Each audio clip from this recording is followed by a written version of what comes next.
आज का हमारा टॉपिक है जी प्रोग्रामिंग प्रोसीजर। प्रोग्रामिंग प्रोसीजर के अंदर हम ये बात सीखेंगे कि कंप्यूटर प्रोग्रामिंग क्या होती है, कंप्यूटर प्रोग्रामिंग के कौन कौन से स्टेप्स होते हैं। सबसे पहले कुछ बेसिक्स की बात करते हैं कि प्रोग्राम क्या होता है। तो प्रोग्राम हम कहते हैं जी step by step instructions in any computer language is called a program और अ सॉफ्टवेयर। मिसाल के तौर पर ये आपके सामने माइक्रोसॉफ्ट वर्ड खुला हुआ है, ये भी एक प्रोग्राम है। आप जी सी लैंग्वेज में एक प्रोग्राम बनाते हैं जिसमें आप दो नंबर्स को जमा करते हैं, वो भी एक प्रोग्राम या सॉफ्टवेयर है। आपने जी ये वेबसाइट्स बनाई हुई है, ये आपने नहीं मैंने बनाई हुई है। बहरहाल फॉर एग्जांपल आपने ये जी डेटाबेस बनाया हुआ है MS एक्सेस के अंदर कार रेंट करने का। आपने जी ये एक आर्किटेक्चर की वेबसाइट बनाई है, ये भी क्या है, प्रोग्राम्स हैं या सॉफ्टवेयर्स हैं।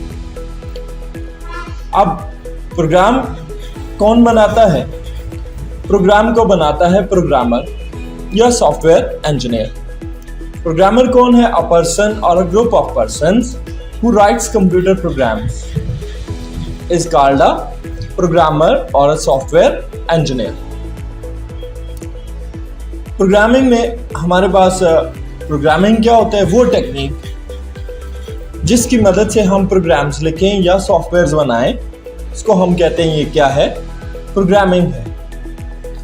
अभी हमने डिस्कस किया कि प्रोग्राम हमारे पास सिंपल भी हो सकता है, कोई दो नंबर्स को जमा माइनस करने का प्रोग्राम भी हो सकता है, प्रोग्राम कोई वेबसाइट भी हो सकती है, प्रोग्राम कोई सॉफ्टवेयर भी हो सकता है, प्रोग्राम कोई गेम भी हो सकती है। May be anything that can be programmed in computer language. अब प्रोग्राम लिखने के लिए किया क्या जाता है? कोड लिखा जाता है। ठीक है, कोड क्या होता है? जैसे मैं अभी आपको यहाँ पे कोड दिखाता हूँ। मेरे पास ये एक वेबसाइट डेवलप की हुई है जिसके अंदर हमने कोडिंग या प्रोग्रामिंग की हुई है। मैंने इसका कोड खोला तो आप देख रहे हैं ये HTML लैंग्वेज लिखी हुई है। अब ये स्टेटमेंट्स लिखी हुई हैं, लाइंस लिखी हुई हैं किसी लैंग्वेज की। तो statements of a computer language are called code. इन्हें क्या कहा जाता है? ये क्या है? कोड है। अब जैसे आप कोई भी लैंग्वेज बोलते हैं, समझते हैं, सीखते हैं, तो आपको उसकी ग्रामर सीखना पड़ती है।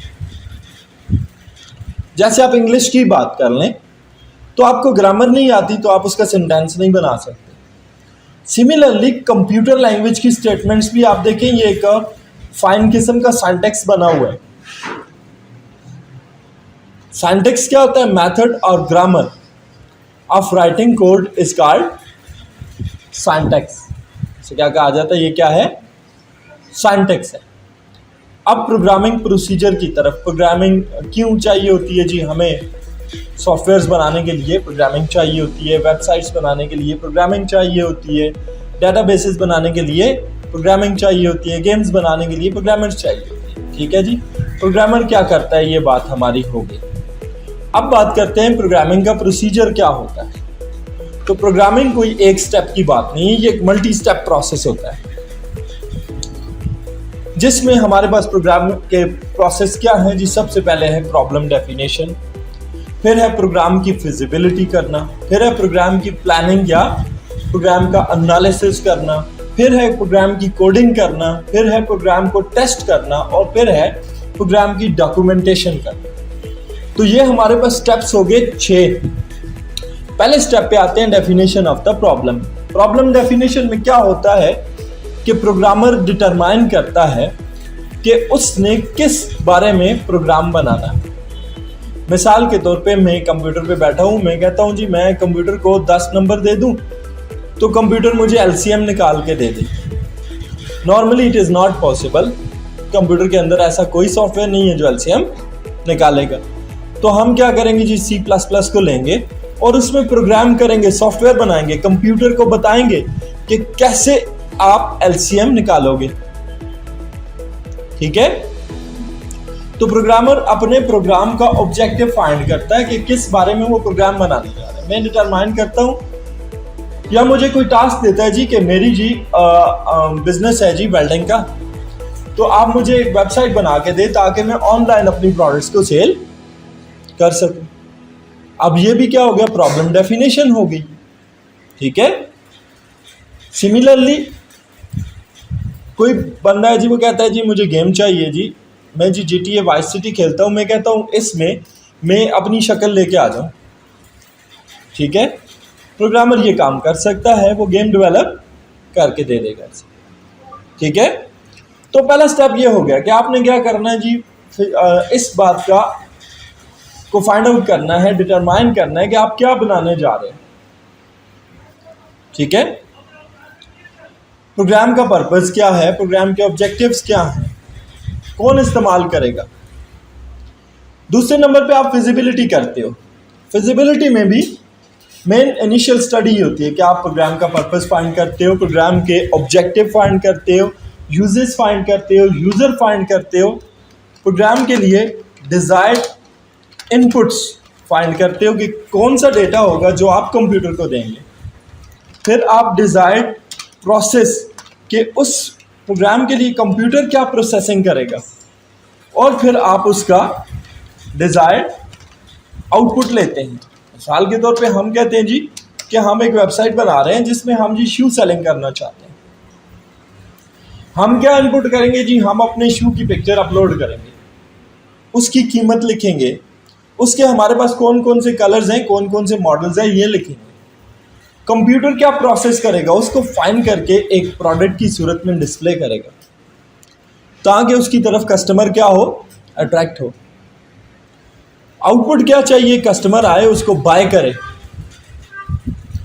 और हमें उससे अर्निंग हो। यह है फिजिबिलिटी करना। ठीक है। अब फिजिबिलिटी के बाद प्रोग्रामर क्या करेगा, प्रोग्राम का एनालिसिस करेगा। जैसे आपने SDLC में पढ़ा कि आप प्रॉब्लम सॉल्विंग के लिए एनालिसिस करते हैं, तो यहां भी आप एनालिसिस करते हैं। एनालिसिस के दौरान प्रोग्रामर दो बड़े स्टेप्स लेता है। एक होता है कि प्रोग्राम का सूडो कोड लिखना। सूडो कोड का मतलब क्या है कि प्रोग्राम के स्टेप्स को सिंपल इंग्लिश में डिटरमाइन कर लेना कि हमारा प्रोग्राम क्या करेगा। मिसाल के तौर पे हम कहते हैं जी, हम जी दो नंबर्स में फाइंड करना चाहते हैं कौन सा बड़ा है और कौन सा छोटा है। तो हम कहते हैं स्टेप नंबर 1 होगा स्टार्ट, प्रोग्राम शुरू होगा और इसमें हम क्या करेंगे, इनपुट करेंगे, दो नंबर इनपुट करेंगे, A 7 के बराबर, B 5 के बराबर। स्टेप 2 क्या होगा, हम जी कंप्यूटर से प्रोसेस लेंगे इनपुट करने के बाद कि कौन सा बड़ा है, A is greater than B या B is greater than A। Step number 3, हमें कंप्यूटर से क्या चाहिए, आउटपुट चाहिए, या A या B। स्टेप नंबर 4, हमारा प्रोग्राम रुक जाना चाहिए, एंड हो जाना चाहिए यहां पे। अब ये क्या है, प्रोग्राम को सादा अंग्रेजी में डिफाइन कर लिया कि ये स्टेप होंगे मेरे प्रोग्राम के। अगला काम प्रोग्रामर क्या करता है जी, उसके लिए फ्लो चार्ट ड्रॉ करता है। फ्लो चार्ट क्या होता है, pictorial graphical representation, pictorial representation of program is called flow chart. Flow chart एक डायग्राम है जिसमें ये जो सर्कल है ये रिप्रेजेंट कर रहा है स्टार्ट को या स्टॉप को। ये जो रेक्टेंगल है ये स्लैंटेड होती है इनपुट के लिए, राइट स्लैंटेड होती है, और आउटपुट के लिए लेफ्ट स्लैंटेड होती है। और ये जो सिंबल बना हुआ है डायमंड का, ये आपका प्रोसेस है। लाइन को आप कनेक्टर लाइन कहते हैं। तो आप इसी प्रोग्राम के फ्लो को डायग्राम के जरिए प्रेजेंट कर दें तो वो क्या होता है, आपका फ्लो चार्ट होता है। ठीक है। यहाँ पे भी आप बना सकते हैं, आपके पास सारा कुछ पड़ा हुआ है, ये शेप्स हैं, मैंने यहाँ पे ये लगा दी। ठीक है। मैं कहता हूँ जी इस पे मैं टेक्स्ट ऐड करूँगा, क्या टेक्स्ट होगा जी, स्टार्ट। ठीक है। प्रोग्राम को स्टार्ट करने के बाद मुझे एक तीर का सिंबल चाहिए जिसमें मैं कनेक्टिविटी शो करना चाहता हूँ, तो मैंने एक छोटा सा एरो लगा दिया। मुझे जी एक शेप चाहिए, स्लैंटेड रेक्टेंगल चाहिए। देखते हैं जी कहीं पे पड़ी हुई हो तो उसको ड्रॉ करते हैं। यहाँ पे ज़्यादा तो स्लैंटेड नहीं है, बहरहाल ये कुछ है, आई थिंक हमारा काम कर देगी। ठीक है।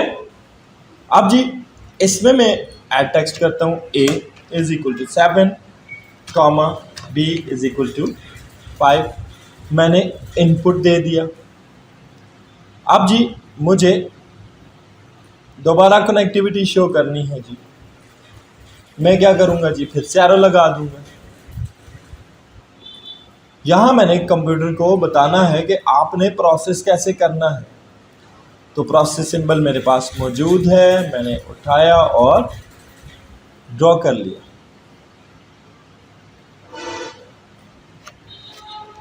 ड्रॉ करने के बाद मैं कहता हूं जी ये प्रोसेस क्या बताए मुझे, a is greater than b। ठीक है, a b से बड़ा है। दो ही बातें हो सकती हैं, यस या नो। ठीक है। अब दोनों केसेस में हम बात करेंगे। हम कहते हैं जब यस होगा तो मुझे आउटपुट में a चाहिए।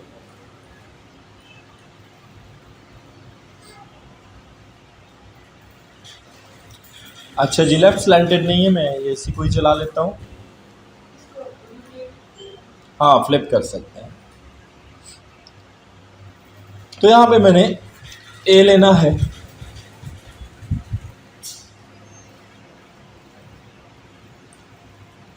और अगर नहीं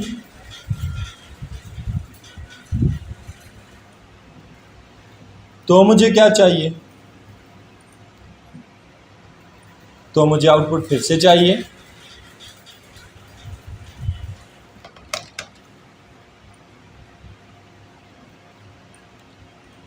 और वो आउटपुट होगा हमारा B। और इसके बाद हमारे प्रोग्राम को क्या हो जाना चाहिए, स्टॉप हो जाना चाहिए। ठीक है जी। तो ये डायग्राम मुझे बता रही है कि मेरे प्रोग्राम के स्टेप्स कैसे होंगे। तो ऐसी डायग्राम को आप क्या कहते हैं, ये क्या है, फ्लो चार्ट है, प्रोग्राम फ्लो चार्ट। बात तो कल भी इसके बारे में हुई थी, थोड़ी सी मैंने डिटेल से आज बात कर दी है ताकि आपको ये डिटेल से समझ में आ। अगला स्टेप है जी कोडिंग। कोडिंग का मतलब होता है कि हम अपने प्रोग्राम को लिखें। इसके लिए क्या होता है, प्रोग्रामर आके एक प्रॉपर कंप्यूटर लैंग्वेज को चूज करता है जो उसे आती है, और उस लैंग्वेज के सिंटैक्स को फॉलो करते हुए प्रोग्राम लिखता है। जैसे थोड़ी देर पहले मैंने आपको HTML में लिखा हुआ एक प्रोग्राम दिखाया। अगला स्टेप होता है टेस्टिंग करना। टेस्ट करने का मतलब यह है कि प्रोग्रामर उस प्रोग्राम को रन करेगा, चला के देखेगा कि जिस मकसद के लिए बनाया वो मकसद पूरा कर रहा है प्रोग्राम या नहीं कर रहा। अगर नहीं कर रहा तो उसमें क्या बग्स हैं, क्या एरर्स हैं, वो फाइंड आउट करेगा और फिर प्रोग्राम को डीबग करेगा। डीबग करने का मतलब होता है कि उसके अंदर एरर को लोकेट करेगा, डिटेक्ट करेगा और उसको रिमूव कर देगा। ठीक है। आफ्टर रिमूविंग, आखिरी और छठा स्टेप कि प्रोग्रामर क्या करेगा, डॉक्यूमेंटेशन कर देगा। डॉक्यूमेंटेशन का मतलब क्या होता है कि प्रोग्राम को राइट करके फ्यूचर के लिए रख देना। जैसे मैंने ये एक आर्किटेक्ट की वेबसाइट बनाई हुई है, मैंने यहाँ पे सेव कर दी। अब अगर मेरे पास कोई आर्किटेक्ट आता है वेबसाइट बनवाने के लिए तो मेरे पास उसकी प्रोटोटाइप पड़ी हुई है कि ऐसे बनेगी। मैंने जी जॉब लिस्टिंग की वेबसाइट बनाई हुई है। अब कोई बंदा ऑनलाइन जॉब्स की वेबसाइट बनवाना चाहता है तो मेरे पास आएगा, तो मेरे पास सैंपल पड़ा हुआ है, इसको प्रोटोटाइप कहते हैं। अब मैं इसको फ्यूचर में इस्तेमाल कर सकता हूँ।